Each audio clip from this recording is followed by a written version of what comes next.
많은 분들이 저한테 왜 당신은 그렇게 긴 소설을 써서 가난한 주머니를 털려고 음모하는가?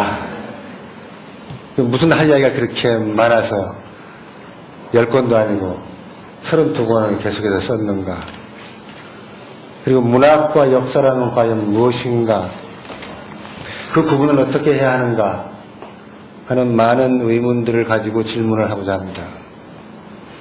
오늘은 그것을 중심으로 총체적으로 이야기를 함으로써 우리는 무엇이고 그리고 왜 오늘을 살고 있으며 앞으로 어디로 가야 할 것인가 하는 문제를 대충 짚어보고자 합니다. 여러분들께서는 왜 여기에 와 있는지에 대해서 해답을 가진 사람이 별로 없을 겁니다. 나는 무엇인가? 나는 누구인가? 어디에서 왔는가? 어디로 갈 것인가? 그것은 종교적 범주의 물음이지요. 그것은 석가모니께서 다 해결하실 테니까 저는 말할 권한이 없고 제 영역이 아닙니다. 그러나 우리는 왜 이런 척박한 역사의 땅에서 살아야 하는가? 그리고 우리라는 것은 무엇인가?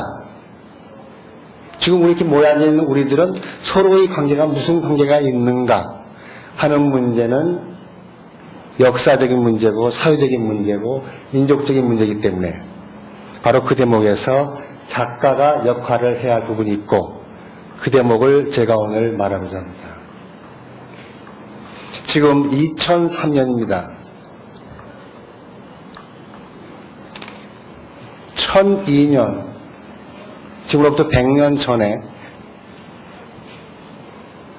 1902년, 3년 그때 이 나라의 사람들은 국권이 망실되는 그 시점에서 고향을 떠나서 미국 하와이라는 땅으로 실려가기 시작했습니다.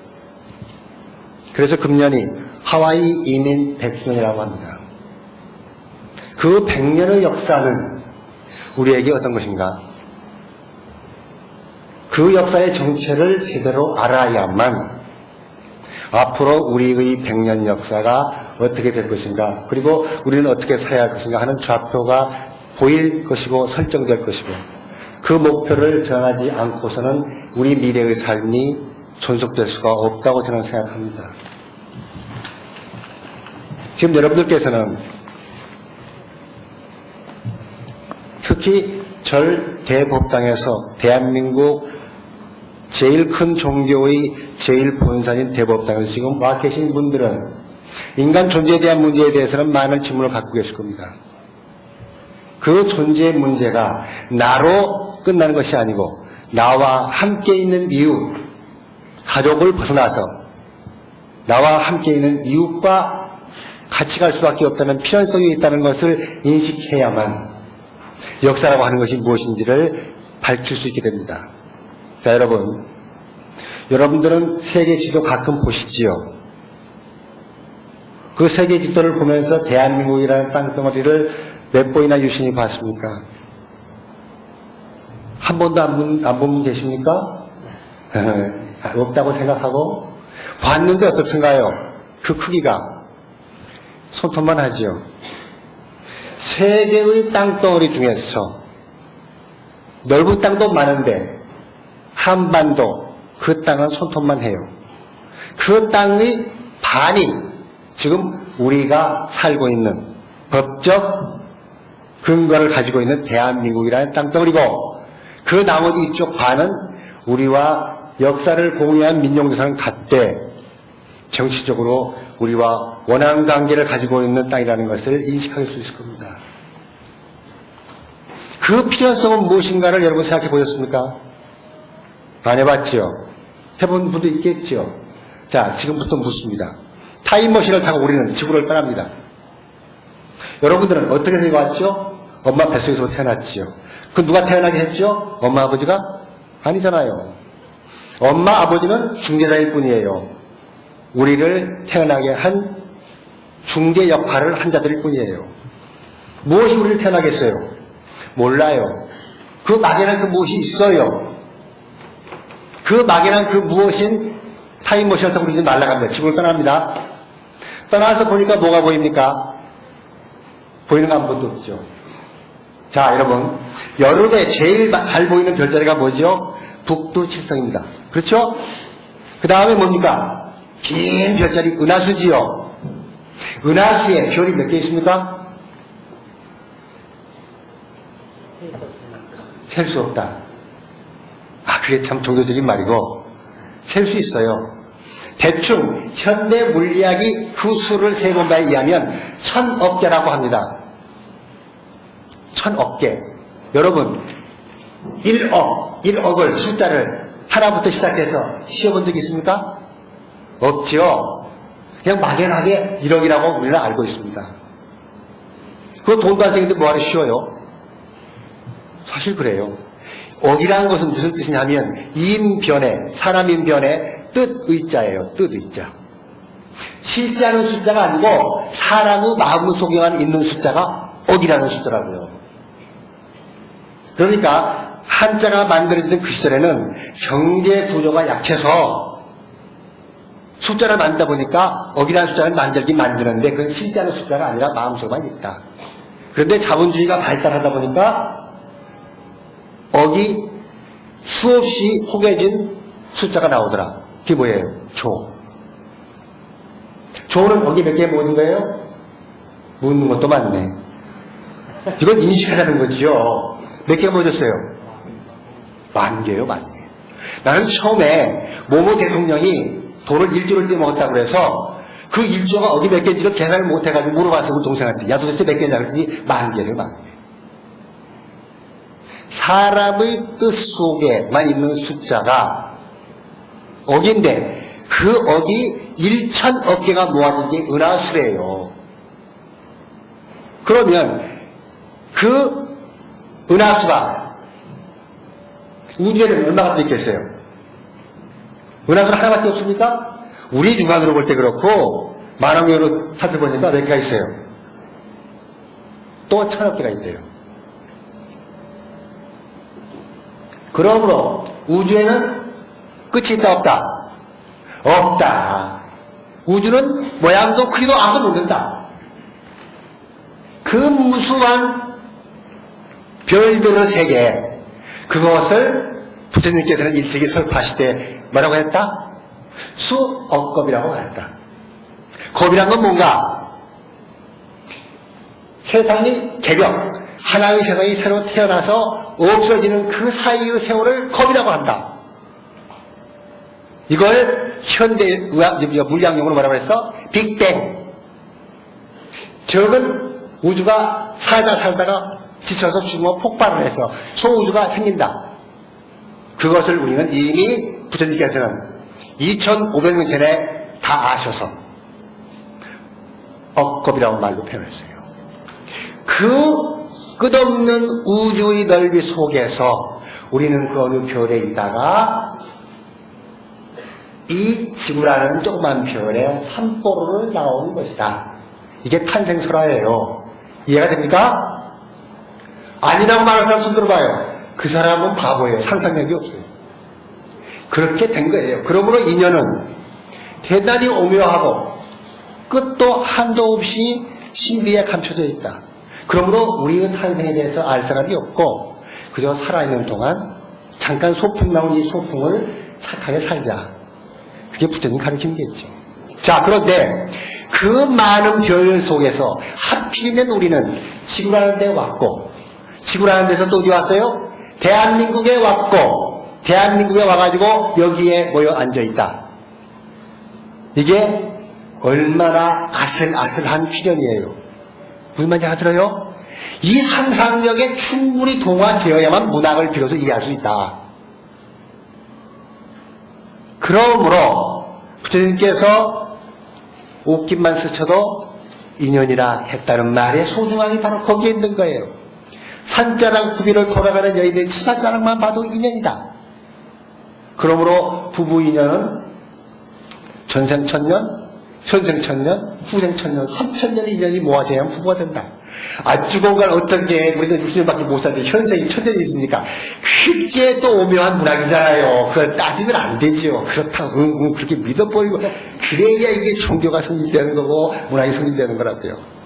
그런 추상적인 애매모호함, 환상적인 것, 그런 것이 문학인 것인데 꼭 그것만 가지고 문학이 되느냐? 시는 그렇게 될 수 있어요. 그러나 소설은 안 된다. 왜냐하면 소설은 시는 응축 줄이는 거죠. 계속 줄이는 거. 소설은 그걸 계속 펼쳐놓는 겁니다. 그러므로 구체적이고 자세하고 치밀하고 세세하게 섬세하게 쓰는 것이 소설이 돼. 무엇을 쓰느냐? 인간 삶의 희비애락을 쓰는 것이다. 그런데 그 희비애락은 또 무엇인가?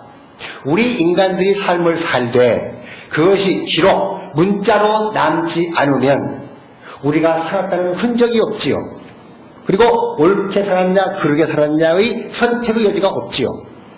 그러므로 우리 인간이 짐승과 다른 것은 문자를 가지고 그의 삶들을 구체적으로 기록해 놓으면서부터 우리 인간의 문화는 탄생되기 시작했다.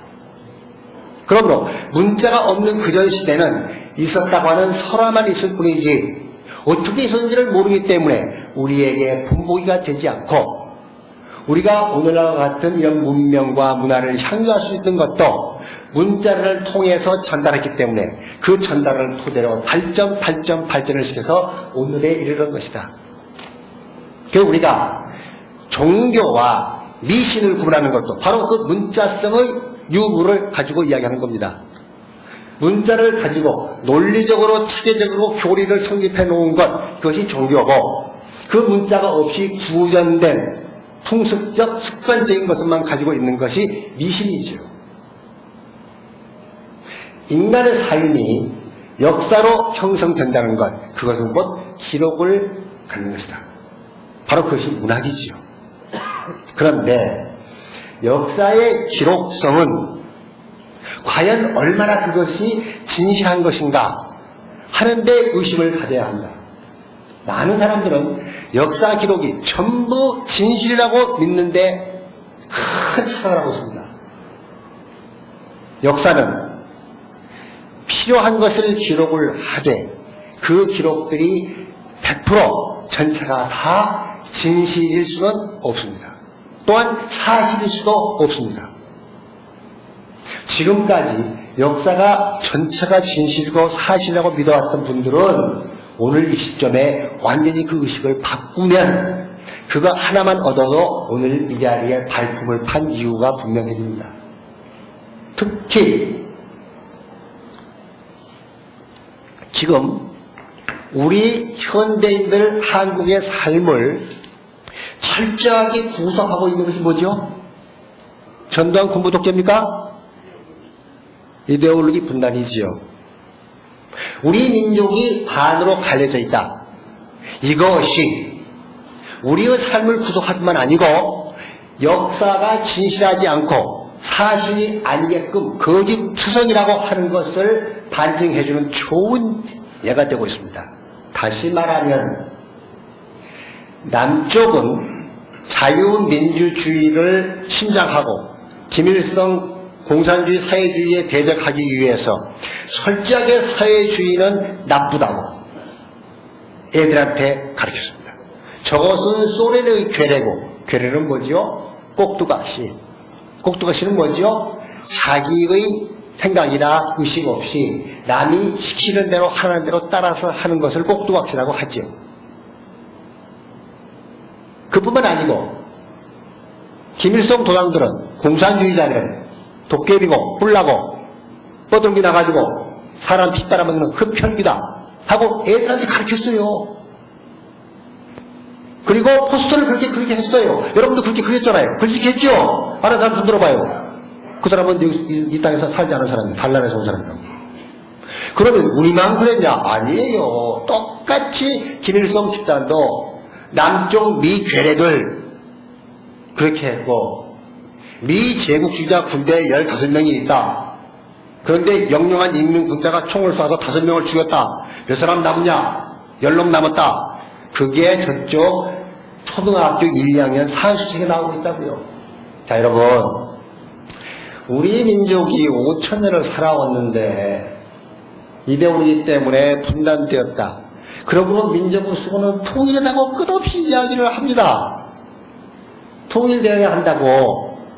그런데 양쪽 정치 집단들이 똑같이 그렇게 원수 대하듯이 미워하는 걸 넘어서 저주를 하고 있어요.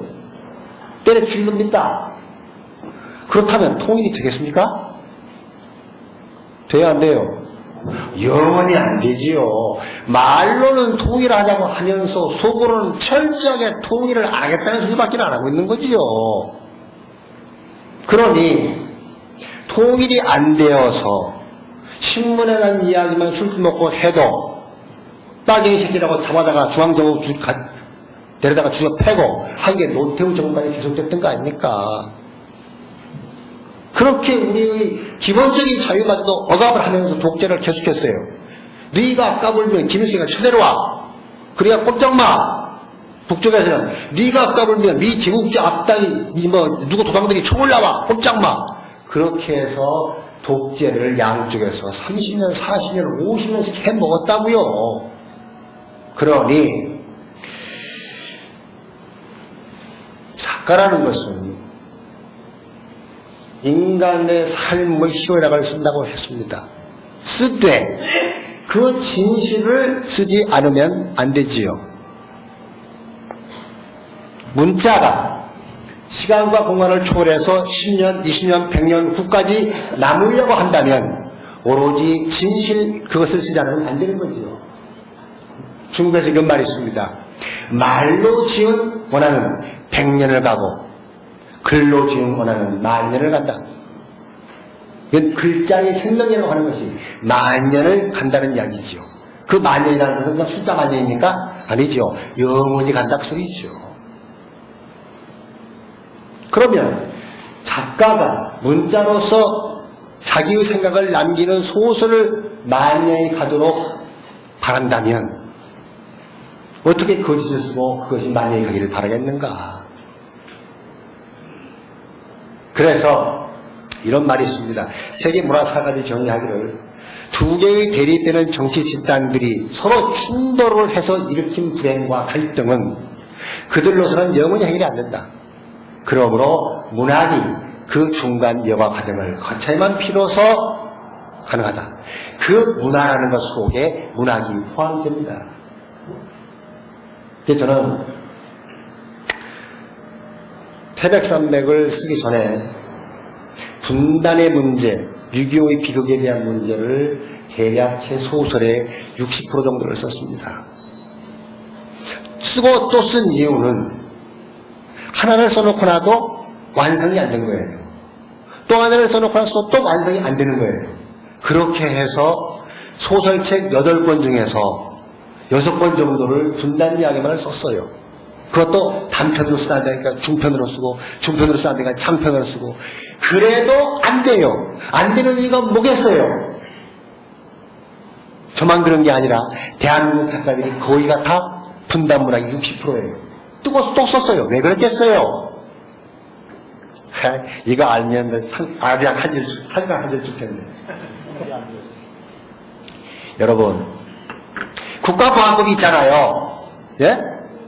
국가보안법이 허용하는 범위 내에서만 6.25 문제를 다루기 때문에 계속 아무리 발버둥을 쳐서 잘 쓰려고 해도 공산주의자는 나쁘다 하는 결론이 안 나오면 안 되더라 이거죠.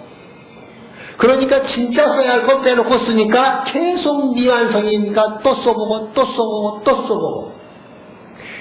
그렇게 해서 제 나이가 40이 가까이 되고 있었습니다.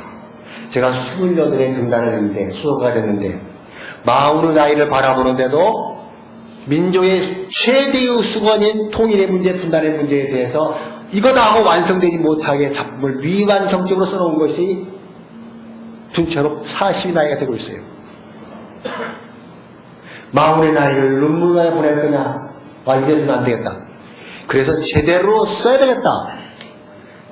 그래서 지금으로부터 딱 20년 전에 83년부터 태백산맥을 쓰기 시작했습니다. 그 결과는 무엇인가? 88년부터 밤중에 새벽 2~3시에 당장 너희 집 폭파된다. 너희 가족 몰살시키겠다. 너희 아들 어느 대학 다 한다. 그런 식으로 공갈 협박을 당해가면서 소설을 쓰다가 결국 94년에 아리랑을 쓰면서 반공 8개 단체에 제가 국가보안법을 위반한 용종훈자 빨갱이로 고발을 당했습니다. 그게 지금까지 김영삼 정권, 김대중 정권까지 넘어갔는데도 지금까지도 그 사건은 검찰에 그대로 미제 사건으로 남아있습니다. 그러므로 저는 지금 빨갱이 혐의자고 빨갱이 혐의자를 부르다가 강연을 시키고 있는 조계사도 문제가 있고 그런 자의 강연을 들으려고 이 밤중에 온 여러분은 또 사상이 의심스러운 자들이란 말이에요. 그래서 저는 태백산맥에서 쓰고 싶은 게 딱 한 가지였습니다. 그들이 흡혈귀도 아니고 악마도 아니고 그들도 삶의 애환과 슬픔과 기쁨과 그리움과 괴로움을 아는 최소한 사람이었다. 그리고 그들이 빨갱이 된 것은 그들이 나쁜 생각을 가지고 있어서가 아니고 사람답게 최소한 사람답게 살고 싶은 욕구 때문에 그리 된 것이다. 그리고 그들만 100% 잘못한 게 아니고 우리 경찰도 우리 군인도 미군도 집단 학살하고 강간하고 했다. 그러니까 나쁜 건 나쁘다고 하고 잘못한 건 잘못하고 하고 서로 잘잘못을 이해하고 용서하고 그럴 때 비로소 우리에게 통일의 문은 열린다. 그 소리를 하고 싶었던 거예요. 그랬더니 경찰, 검찰, 그냥 경찰 대한민국 쏴지는 총망날 데서 정식 때려잡아라. 그리 됐던 거예요. 그런데 여러분 김대중 정권이 김영삼이라고 경쟁이라고 하듯이 아들을 하나 잡아놨더니 그 다음 사람 둘 잡아놔 버렸어요. 그래서 김대중 정권은 완전 실패했는데 물론 저는 그 사람 찍어줬어요.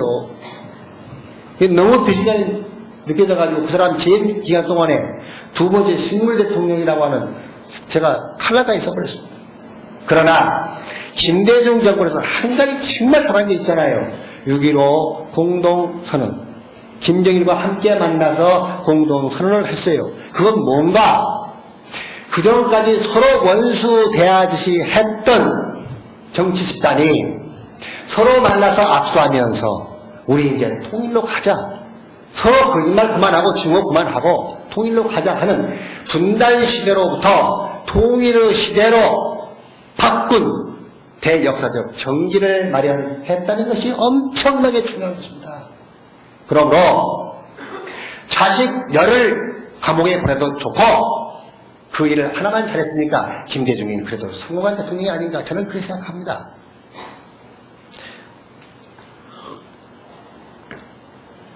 여러분 8.5 남북 정상이 만나서 6.15 공동선언을 한 것은 제가 태백산맥에서 소원했던 구체적인 사안이지요. 그리고 작년에 무슨 일이 벌어졌습니까? 부산 아시안게임을 했습니다. 그때 이북이 경제가 두탄에 빠져가지고 300명이 넘는 선수를 우리가 초청을 해서 먹이고 재우고 가는 차비까지 다 들여서 보냈어요. 그때 우리에게 엄연히 반공주의를 내세우면서 평생 편안하게 산 그 사람들이 단 한 명도 거기에 반대하지 않았습니다. 이 얼마나 끔찍하고 큰 사건입니까? 우리는 그냥 아시안게임이다 해서 그 잔치의 시간을 지나가고 말았지만은 그 역사적인 의미는 엄청난 겁니다. 국민의 세금으로 그렇게 그들을 먹이고 입히고 재워서 보냈어요. 그런데 거기에 누가 왔었어요? 자기들 돈으로 온 사람들이 있잖아요. 이뿐인데 응원단들. 그 사람들이 와가지고 사흘 정도는 서먹서먹했어요. 그런데 사흘이 넘어가면서부터 서로 얼클어지고 설클어져가지고 그 사람들이 즉흥 공연도 하고 자기들 게임도 아니고 우리 게임 와가지고 응원하고. 그래서 보니까 뭐예요? 그 사람들 도깨비입니까? 피 질질 빨아먹는 흡혈입니까? 아니잖아요. 우리하고 말이 똑같이 통하는 우리 민족이라고요. 그것이 무엇인가? 민족 동질성의 확인이라는 거죠. 우리가 5,000년의 긴 역사 속에서 함께 살아온 민족의 같은 핏줄이라는 확인이었습니다. 그러므로 우리는 우리 생활 속에서 이미 통일을 이루고 있다는 사실을 우리가 확인해야 합니다. 그 확인을 일상 속에서 계속 느끼면서 앞으로 어떠한 외부의 힘이 가해지더라도 그러한 민족 동일성을 가지고 우리는 하나로서 통일을 해야 한다는 의지들을 마음속에 품으면 통일은 빨리 앞당겨져 올 수 있지요. 그런데 그렇게 썼으면 됐지. 그럼 아리랑은 왜 썼냐? 그것도 10권도 아니고 12권씩 길게. 어느 70대 할아버지가 그랬어요. 강의를 교문으로 들어와가지고 질문하니까 질문 시간에 어이구 당신이 나는 나이가 80쯤 될 줄 알았더니 너무나 젊다. 그래서 총리들이 와 묻지요. 겪지도 않은 이야기를 어떻게 겪것처럼 썼냐. 또 와 묻지요. 소설은 참 재밌는데 너무 길어서 눈에 진물이 보이니까 좀 짧게 써라. 아리랑을 12권 쓴 것은 태백산맥보다 훨씬 긴 세월의 이야기니까 길어질 수밖에 없지요. 그런데 그것이 지나간 일제시대의 역사라서 쓴 게 아니고 우리가 살고 있는 현실의 역사만을 분단시대의 양쪽 정권이 왜곡하고 거짓말시킨 게 아니고 저 일제시대의 역사까지도 그렇게 했다. 여러분들 그걸 모르지 않아요. 구체적으로 알 필요 없어요. 그걸 모르니까 나간 사람이 밥 먹고 살잖아요. 이렇게 강연도 하는 것이고. 자, 여러분 어떻게 했냐면 우리 남쪽은 사회주의자들이 한 독립투쟁은 교과서에서 완전히 지워 없앴습니다. 교과서에는 오로지 민족주의자들의 투쟁만 나옵니다. 그러다 보니까 교과서에 1921년에 김자진 장군이 한 청산리 전투가 끝이에요. 그 후에는 아무 기록이 없어요. 상해 임시정부가 상해에서 중경으로 계속 남경으로 좋은 말로 해서 피난, 나쁜 말로 해서 도망다녔다. 그 이야기만 한 두 줄 나오고 끝나버려요. 똑같이 이북에서는 사회주의자의 투쟁만 그리고 민족주의자의 투쟁을 다 지워 없었어요. 사회주의자의 투쟁을 또 그리되 특히 김일성이가 전부 다 독립투쟁한 것처럼 해놨어요. 통일되면 그 26권의 역사책 태우기 만들 시간 걸릴 거예요. 자, 여러분 분단 시대는 분단되었어야 그렇다고 합시다. 그러나 분단 이전의 시대의 역사는 우리 민족이 공유해야 하는 역사입니다. 우리의 선조들이 피를 뿌려가면서 독립투쟁한 역사예요. 그걸 어떻게 감히 그 후대의 정치 세력들이 자기들의 입속에 맞도록 그게 반밖에는 안 쓰겠습니다. 다시 말하면 우리 민족 양쪽 7천만을 자기들의 편의에 의해서 애권을 만들어서 역사를 반밖에 못 보게 한 범죄를 저질렀다고요. 자, 그러면 그들이 계속해서 서로 정치적으로 욕을 하고 증오하고 원수대하듯이 해서 모든 국민이 서로 미워하게 만들었습니다. 통일 안 했어요. 또 그 역사까지 그렇게 했습니다. 통일이 어디 됐지 아무도 몰라요. 그런 언젠가 다겠지요. 그러면 100년 후에 통일이 된다고 가정을 합시다. 100년 후에 여기 살아있을 사람 한 명도 없죠. 우리 다 죽고 백골이 진토되어 아무것도 없어요. 아, 무상이로다. 중생들이여 무상이로다. 욕심 부리지 마라. 그런데 그 100년 후에 우리의 자손들이 우리의 역사를 평가합니다. 분단 역사 평가합니다. 일제시대 반밖에 안 써놓은 그 역사를 또 평가합니다. 하면서 분단시대를 이끌어왔던 양쪽 정치 집단들을 평할 때 뭐라고 하겠어요? 뭐라고 평하겠어요? 이 답을 맞추신 분은 정말 한국에다 사인을 사진 드릴게. 사회학적 용어로 6살. 누구? 젊은 사람들 해봐. 뭐라고 하겠어? 그런 것들을 평소에 생각해봐야 한다고요. 오늘 이유는 생각하시겠지. 민족 반역 집단. 그죠? 작가라는 존재들은 100년 후의 평가를 미리 바라보고 글을 쓰지 않으면 진실의 편에 쓸 수가 없어요. 그런데 여러분, 놀라웠게도 우리 교과서에 김자진 장군이 청산리 전투에 승리했다고 기록한 그것은 김자진 장군이 혼자 한 게 아니고 홍범도 장군과 함께 연합전선을 폈던 거예요. 그런데 홍범도 장군이 사회주의자 했거든요. 그래서 홍범도 장군 지우고 김자진 장군 이름만 썼어요. 또 북쪽에서는 똑같이 했어요. 김자진 이름 지우고 홍범도 이름 썼다고요. 어이구, 이렇게 됐으니 이게 역사가 어떻게 진실입니까? 다 거짓말이지. 여러분들은 그 거짓말의 역사 기록 속에서 오늘까지 속고 살아왔다는 사실을 통렬하게 분노해야 돼요. 그 분노가 없다면 이 땅에서 밥 먹고 살 자격이 없어요. 이 땅의 국민으로서 나라고 하는 존재를 인식할 한 의미가 없는 거예요. 그런 분노를 가슴에 안아야 촛불 시위에 나가서 촛불을 켤 수 있는 겁니다.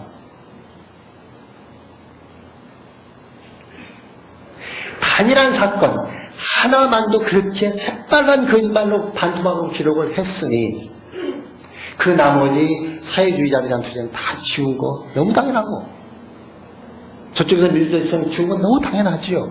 그런데 아리랑을 읽으신 분들은 아시겠지만 그 이야기를 전부 객관적으로 기록을 해놓고 보니까 우리는 나라를 잃어버린 그 시점부터 해방이 되던 그날까지 혁혁하게 독립투쟁을 했다는 기록이 살아난단 말입니다.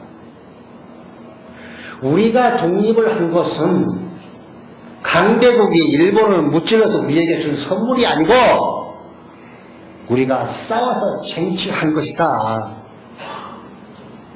그런데 우리는 잘못 가르쳐가지고 우리의 우방인 미국이 해방 갖다 줬다고 말을 가르쳤잖아요. 교과서에서. 이런 빌어먹을 놈의 나라가 있어요?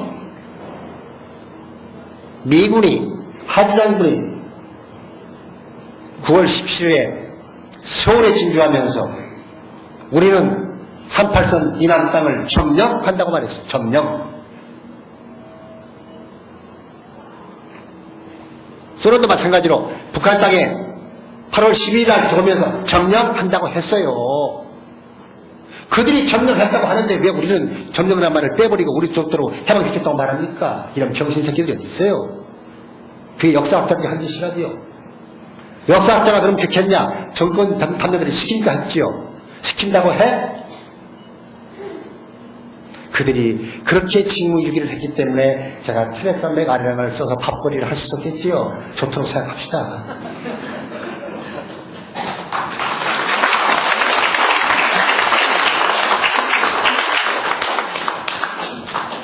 그래서 제가 아리랑을 쓰려고 제일 먼저 해외 취재를 간 게 만주인데 만주에 가서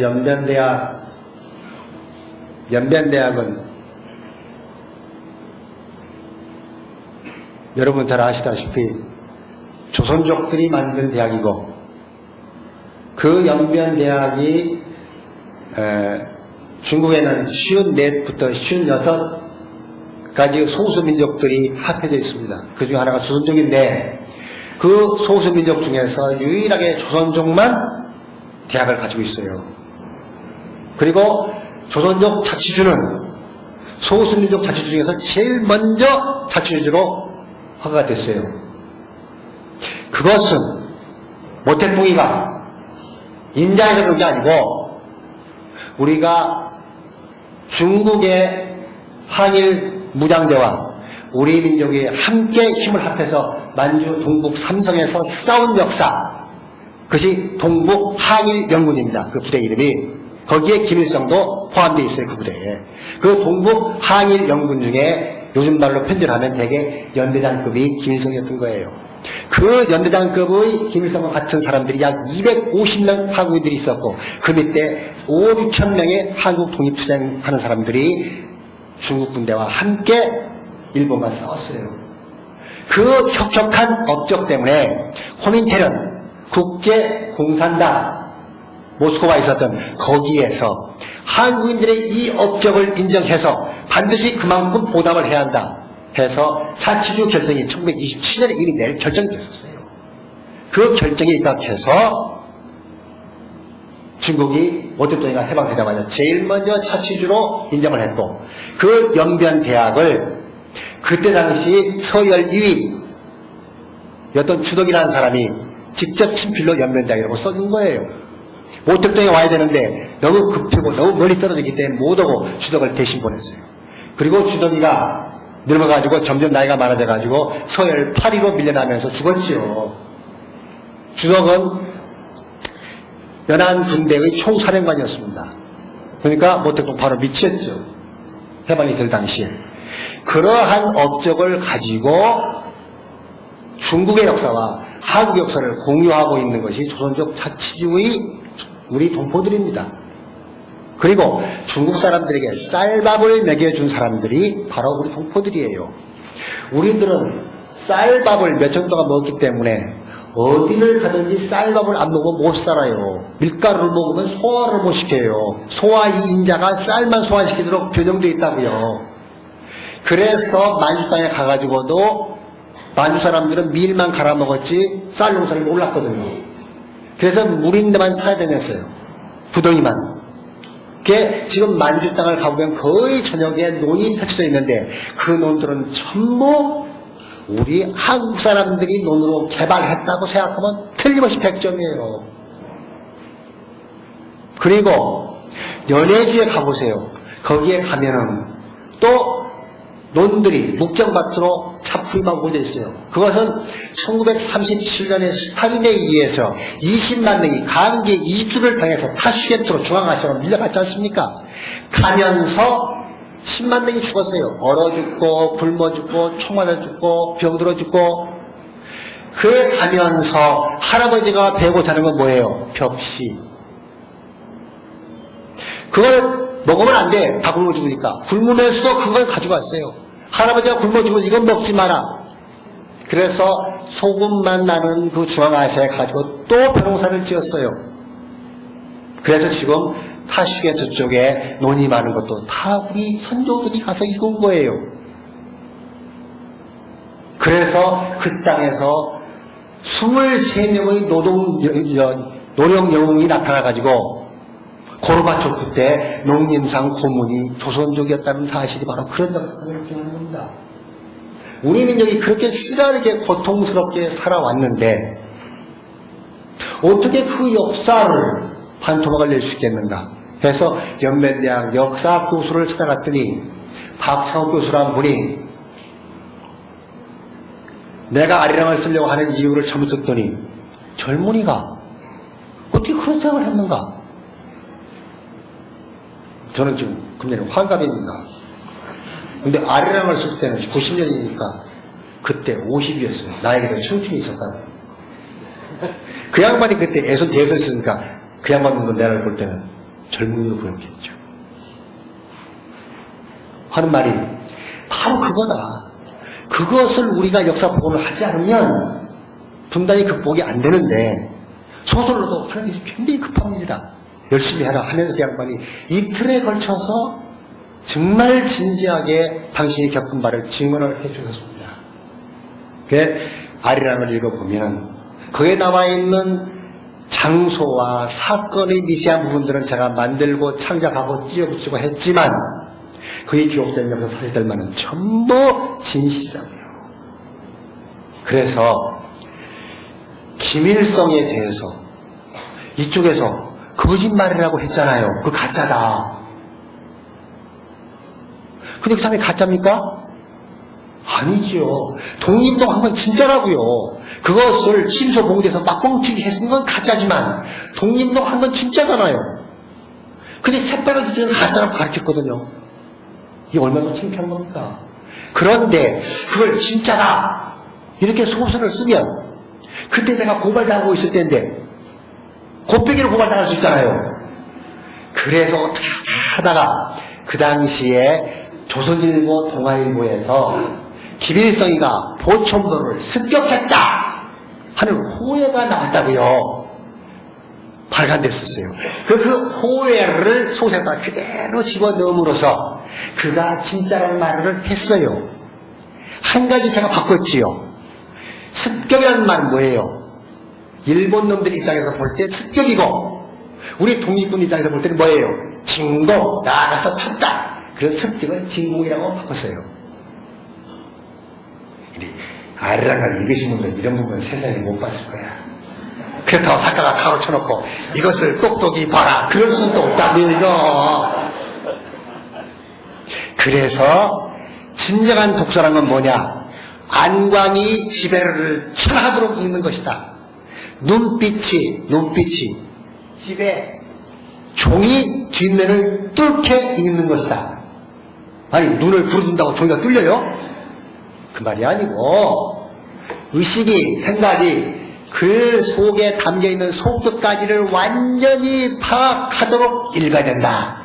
그게 올바른 독서다. 그런 말이지요. 그러니까 소설을 읽으셔도 그런 것들을 다 보고 읽으셔야 제대로 읽는 것이니까 그런 날이 또 하면 하루 종일 해도 모자라는 부분이 많으니까 생략하고. 그래서 아리랑을 써놓고 났는데 그만 쓸까 했는데 또 6.25 이후 이야기가 남아있더라고요. 요새 젊은이들이 오늘 이렇게 잘 사는 거 이것이 어디서 갔는지를 잘 몰라요. 어렴풋이 알아요. 그냥 우리 어머니 아버지가 그랬는가 보더라. 그런데 어머니 아버지들이 야 이놈아 돈이 맡겼어. 이 애비가 네 나이 때는 이놈아 라면 밥 굶어서. 그러니까 왜 밥을 굶어 라면 먹지?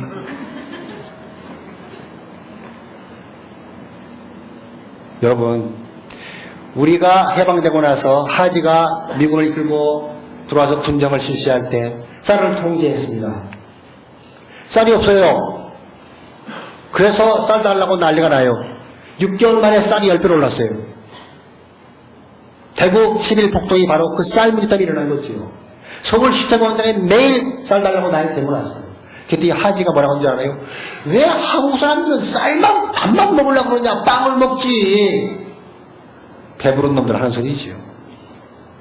그런 식으로 젊은 세대들이 세계 경제력 210개국의 중에서 11번째, 12번째 되는 이 경제의 안정이 하늘에서 뚝 떨어졌거나 땅에서 솟은 것처럼 착각하는 방탕을 하기 시작하잖아요. 그래서 제가 추적해보니까 대한민국에 소설로 밥비를 먹고 있는 작가가 1000명쯤 돼요. 그런데 우리가 어떤 과정을 거쳐서 오늘에 왔는지에 대해서 전혀 이야기를 써놓은 작가가 없어요. 파편적으로 쪼글쪼글게 단편적으로 써놨지. 그리고 우리가 분단된 상황 속에서 분단이 우리를 어떻게 구속해 왔는가에 대해서도 전체적으로 다 몰라요. 사람들이 그냥 가까워하고 그냥 독재를 했다 막연하게 그렇게만 알고 있다고요. 그래서 이 시대도 써야 되겠다. 한강에서는 두 가지 이야기죠. 우리가 어떤 과정을 거쳐서 오늘에 이르는가 하는 경제 발전의 역사, 그리고 분단이 우리를 어떤 식으로 속이면서 억압하고 독재를 합리화시켜 왔는가 하는 이야기, 그 두 가지 줄기를 갖다놓고 이야기를 했습니다. 그러니까 총풍 사건, 선거 때만 되면 저쪽에서 빵빵 총 쏘고 와가지고 보수 세력이 당선돼 버리고, 이것이 언제부터 시작됐는가 여러분들 모른다고요. 한강을 읽어야지. 그러니까 빨리 읽어봐요. 오늘 책을 읽고 팔리겠다. 이미 60년대 초반부터 김신조가 넘어와서 청와대를 깨부시겠다고 넘어온 그때부터 서로 악용하고 서로 공격하는 채 하면서 자기들 독재를 강화시킨 짓을 해온 거예요. 그것을 사회학적용어로 적대적 의존관계, 서로 원수처럼 대하면서 의존하면서 독재를 강화시켜 지배 이데올로 하는 겁니다. 그래가지고 45년이 지나서 비로소 총풍이 있었다. 그걸 악용해왔다는 것을 국민 전부가 알게 됐다는 이야기입니다. 그리고 지난번 8월 선거에서도 유해창이 쪽에서 또 뭐 했다는 이야기가 불거지다가 덮어졌잖아요.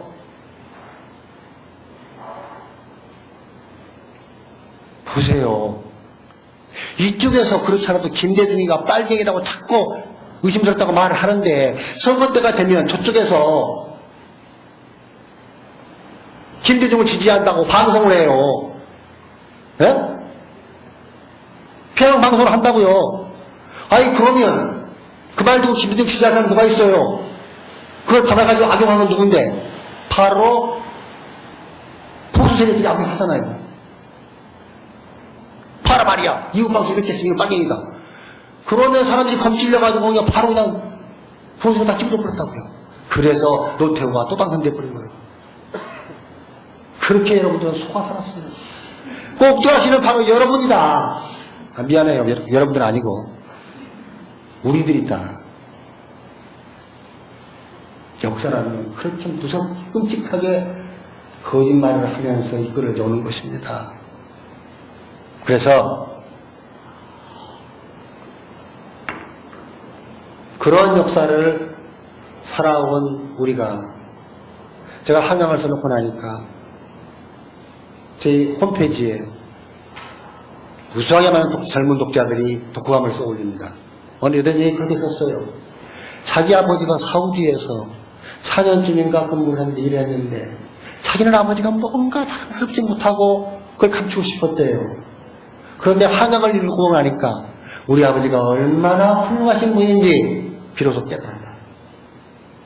아버지가 존경스럽다. 또 다른 젊은이들은 우리 부모 세대들이 얼마나 어렵게 살아왔는가, 그 결과가 오늘이라는 것을 다시 느끼면서 우리 부모 세대가 더없이 위대해 보인다. 그런 독후감들을 써올립니다. 제가 소원했던 바가 그대로 독자들한테서 이루어지고 있다는 것을 확인하면서 저는 어떻게 되면 천복을 누리고 있는 것이죠. 자, 그렇다면 앞으로 우리는 어떻게 할 것인가? 그런 속임수의 역사 속에서 살아온 우리는 지금 어떻게 할 것인가 하는 문제지요. 아까 말한 대로 6.15 공동선언이라고 하는 것은 그 누구도 다시 그전 시대로 돌려놓을 수 없는 통일의 시대로 가고 있습니다. 지금 우리 앞에서 북한 핵이 나와가지고 미국이 또 뭐라고 했습니다. 그런데 북이 계속 핵에 대한 강성 발언을 하면서도 그 내부를 여러분 들여다볼 줄 알아야 합니다. 우리의 남북 관계에 있어서는 계속 이를 진척시켜 왔다는 거지요. 개성공단 착공하고 육로관광 실시하고 계속해서 우리 내부적인 일을 진행시키고 있는 뜻은 남쪽 사람들이 우리를 쳐올라오지는 않을 것이라는 신뢰를 가지고 있고, 우리가 열심히 이렇게 서로 신뢰를 쌓다 보면 우리 체제는 유지될 것이다 하는 안도감 내지는 우리가 자기들을 적대하지 않도록 하려고 하는 최소한의 노력이라는 것을 우리가 큰 눈을 뜨고 바라봐야 합니다. 자, 여러분, 작년에 우리는 엄청난 사건을 겪어왔습니다. 첫 번째 사건이 뭔가? 9.11 테러가 나고 나서 미국이 이라크 문제를 제기하면서 이라크와 싸잡아가지고 북을 말하고 했어요. 부시가 악의 축이라고 했죠. 나 그 소리가 무슨 뜻인지 모르겠어. 너무 무식한 말이어서 나같이 무식한 놈은 악의 축. 나도 그렇다고 그래요. 그리고 나서 부시가 한국을 방문했습니다. 어떻게 됐죠? 광화문에서 대사관 앞에서 미 8군 앞에서 300개가 넘는 시민단체들이 대동단결을 해서 반미 시위를 정리했습니다. 부시 돌아가라. 오지 마라. 발언 취소하라. 그래서 부시가 와서 어떻게 했습니까? 악의 축 같은 말 한마디도 못하고 겸손하게 꼬리 내리고 앞으로 북한 문제는 잘 해결할 것이다. 대화를 하겠다 하고 돌아가지 않았습니까? 이것은 미국을 우리가 우방이라고 하고 동맹이라고 하고 그리고 더 혈맹이라고까지 말을 해오는 동안에 50년 역사 속에서 가장 격렬하고 대규모의 반미 시위였습니다. 거기에 부시가 굴복한 거예요. 우리가 그전에 가만히 있었다면 와가지고 가만히 했을 거예요. 우리가 부시를 향해서 그렇게 큰 소리로 외칠 수 있었던 것은 바로 6.15 공동선언이 있었기 때문에 우리가 그렇게 할 수 있는 겁니다. 우리는 우리 민족의 문제를 우리가 해결하려고 하는데 너희가 뭔데 건방지게 가서 공격할 수 있다고 말하냐. 우리는 전쟁을 해야 합니다. 하는 식으로 공개적 발언을 한 거 아닙니까? 그 다음에 일어난 것이 우리가 환희에 맞이 않았던 월드컵이죠. 월드컵 상황에 들어간 게 중요한 겁니까? 아니에요. 그건 아무것도 아니에요. 그냥 재미지요, 재미. 6강에서 어떻습니까? 또 8강이 어떻습니까? 4강이가 더욱 좋을 뿐이죠. 중요한 것은 그 월드컵에서 700만이라고 하는 숫자가 전국에서 거리 응원을 했습니다. 거리 응원을 한 게 중요한 게 아니에요. 거리 응원을 했으되 단 하나의 불미스러운 사건도 일어나지 않고 그 응원이 깨끗이 끝났습니다. 축제가 일어났을 때 환호하기 쉽습니다. 그런데 환호가 끝난 다음에 자기들이 어디로 쓰레기를 치운다는 게 쉬운 일입니까? 그것도 봄, 가을도 아니고 6월 무지하게 더울 때입니다. 그 더위를 무릅쓰고 우리의 뒷모습을 깨끗이 했다고 하는 문화의식, 이건 굉장히 중요한 겁니다. 우리가 그 정도로 성숙했다는 이야기죠. 또 어떤 사람은 그렇게 말합니다. 세계가 보고 있으니까 마지못해서 그런 거지. 참 자기를 비하해도 참 어지간히 비하하는 거지요. 보고 있다는 걸 알면서도 그렇게 하지 못하는 게 군중심리예요. 인간의 이기주의라고요. 보고 있다는 것을 의식하고 그 의식에 나를 당당히 세우고 싶은 욕구 속에서 더위를 무릅쓰고 쓰레기를 치우는 그 모습이 얼마나 문화적인 것이냐 이거지요. 그렇지 않습니까 여러분? 당당하기 좋습니다. 그 당당함이 어디로 이었습니까? 그 당당함과 미국에 대한 수임 상하는 것이 합해져 가지고 어디로 이었습니까? 촛불 시위로 이어지지 않았습니까?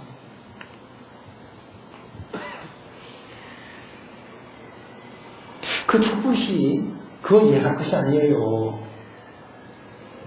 그것은 부시가 올 때보다 훨씬 더 구체적이고 치열한 반미였습니다. 그런데 그것을 용공으로 몰아가고 싶은 의식을 가지고 있는 보수 세력들이 악의를 가지고 반미 하고 말합니다. 전 그래서 그 시위가 일어나고 있을 때 우리 문인단체가 하룻밤 농성을 했어요. 철현 농성을. 그때 그 말했습니다. 우리는 보수 세력들이 말하고 있는 악의를 가지고 있는 반미라고 말하지 말자. 민족선신 회복운동이라고 말하자. 그거 그걸 해야 된다. 죽인 자가 있는데, 그래서 죽었는데, 죽은 사람이 있는데 죽인 자가 무죄예요. 이것은 우리 민족의 존엄성을, 자존심을 완전히 짓밟아버리는 행위 아닙니까? 거기에 우리는 분노했습니다. 자, 여러분 봅시다. 부시 올 때 반미시 월드컵, 그리고 촛불시까지 동원된 그 인파 속에 저와 같은 노인의 세대가 몇이나 있었습니까? 10%가 될 돈 말고 90% 이상이 전부 젊은 세대였습니다. 10대에서부터 20대, 30대. 우리는 부모 세대가 피땀 흘려서 경제를 발전시키고 그 토대 위에서 집단 교육을 엄청나게 시켜서 세계 200여 개국에서 문맹의 글자를 모르는 문맹 빈도가 제일 낮은 나라입니다. 무식한 사람이 글자 모르는 사람이 거의 없는 나라예요. 그렇게 대중교육을 시키면서 바로 자존심 확보의 교육까지도 잘 시켰다는 결과가 이 작년에 일어난 사태에서 발견할 수 있는 공통점입니다.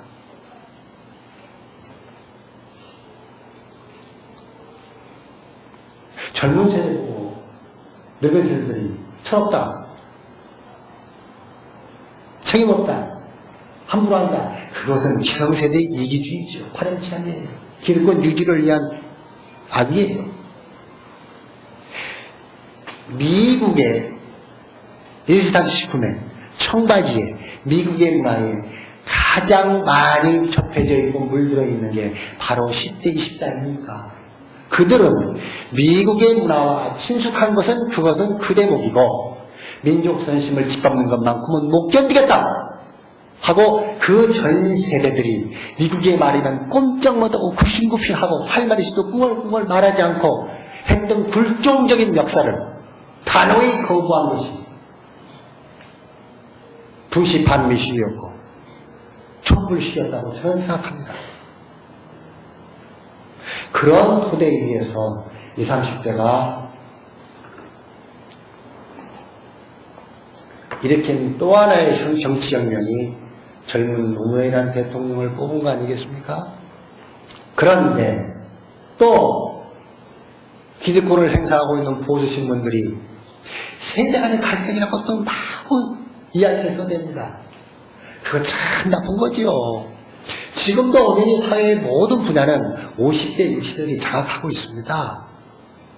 다만 대통령이 바뀌어서 어느 권력의 어떤 부분들이 38, 6세대들에게 조금 넘어간 건데 그것이 그렇게 배가 아파가지고 그저 날리고 세대 간의 갈등이다 뭐다 우리 시대는 억울하다 빌어먹을 언제까지 해먹겠다는 거예요 전체가.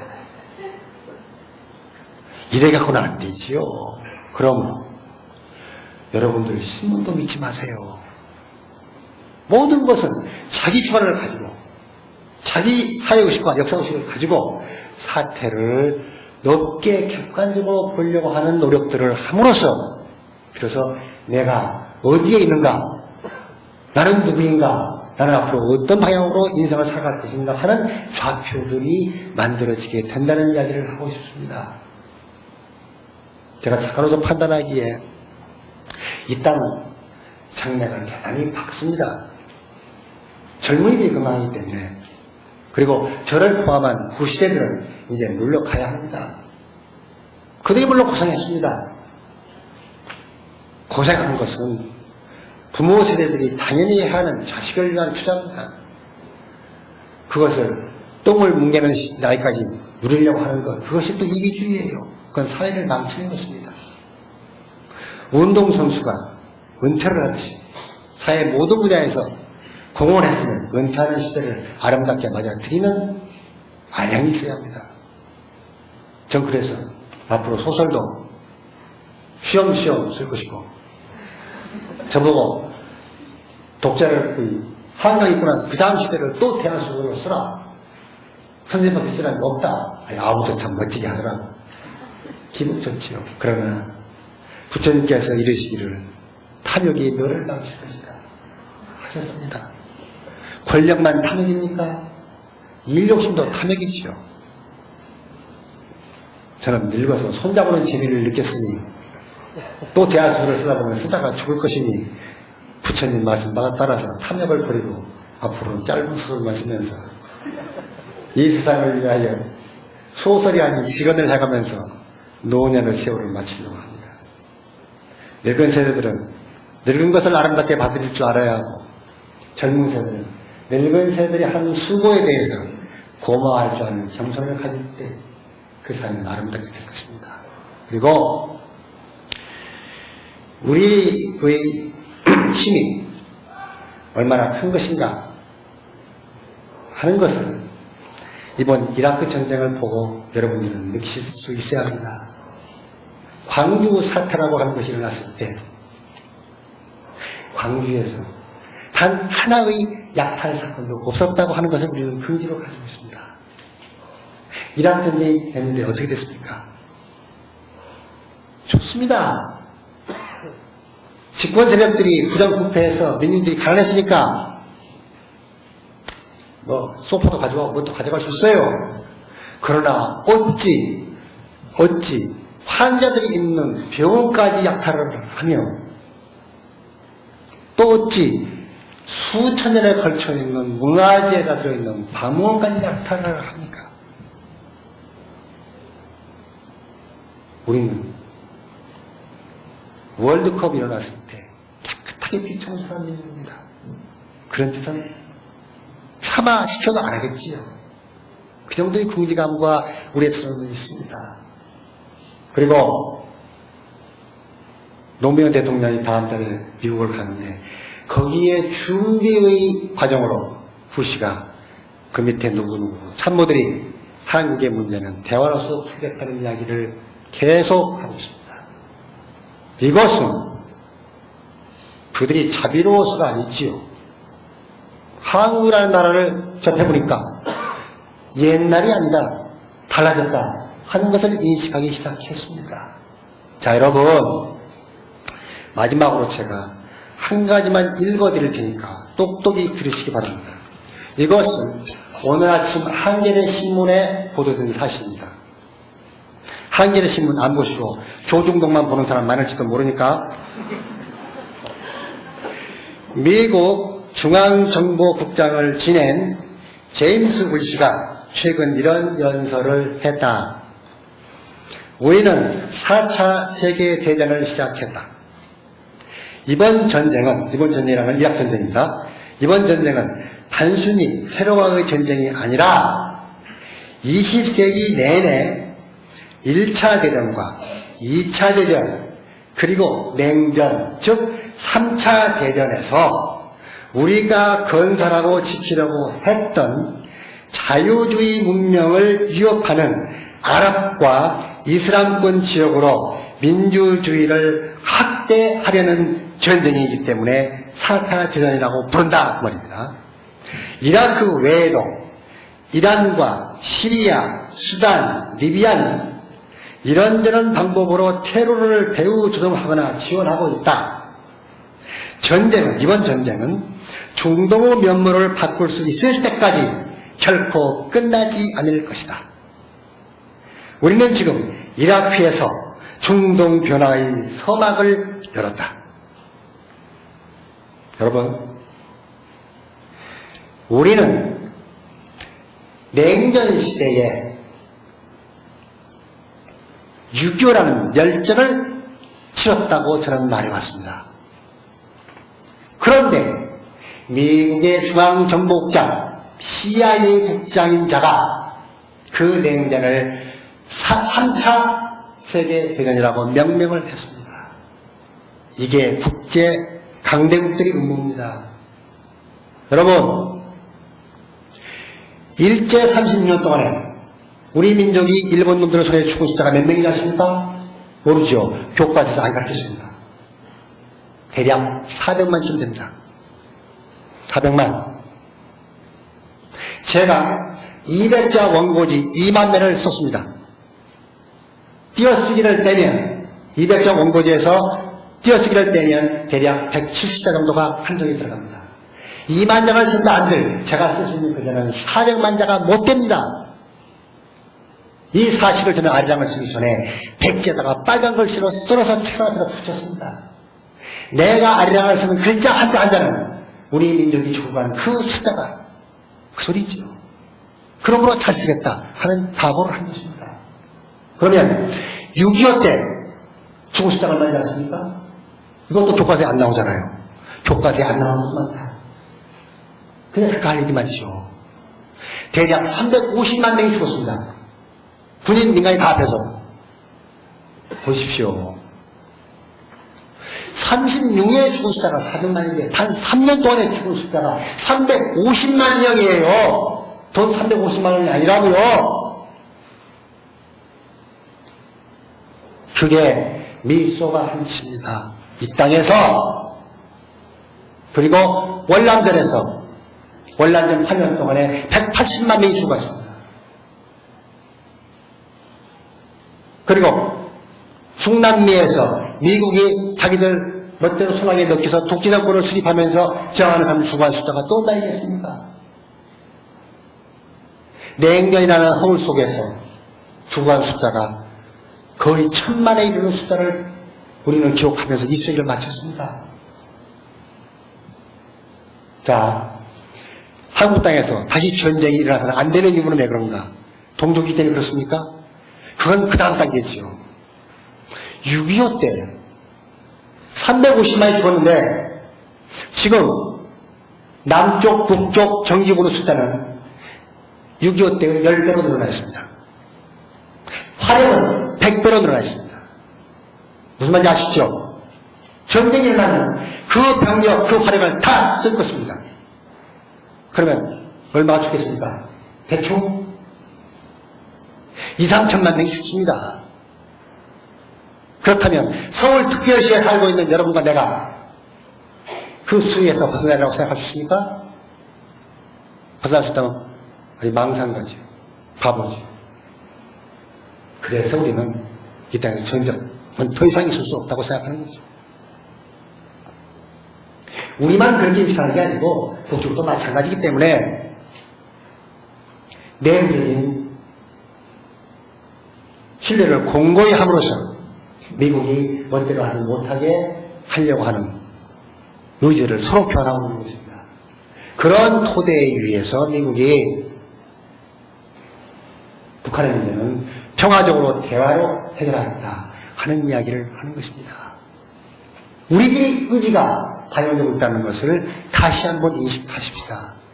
그러면 이 땅에 평화와 통일과 번영이 있고 우리들이 자식 새끼를 낳아서 뼈골 빠진 노동을 해서 보람있게 일생을 살아갈 수 있는 의미가 있을 것입니다. 자, 제 이야기 마치겠습니다.